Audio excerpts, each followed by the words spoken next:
পশ্চিমা নিষেধাজ্ঞা আর তীব্র ভূরাজনৈতিক টানাপোড়েনের মাঝেই সেন্ট পিটার্সবার্গ অর্থনৈতিক ফোরামে বিশ্বকে নতুন বার্তা দিলেন রুশ প্রেসিডেন্ট ভ্লাদিমির পুতিন।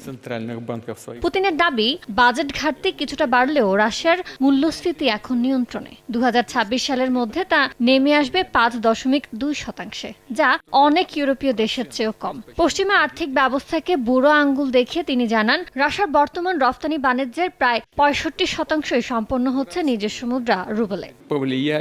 রাশিয়ার আন্তর্জাতিক সম্পদ আটকে রাখা স্পষ্টতই একটি চুরি। এই নিষেধাজ্ঞার কারণে বিশ্বজুড়ে ডলার এবং ইউরোপের ওপর মানুষের আস্থা নষ্ট হয়েছে। রাশিয়ার সঙ্গে যা ঘটেছে, যে কোনো মুহূর্তে বিশ্বের যে কোনো দেশের ক্ষেত্রেও তেমনটা ঘটতে পারে।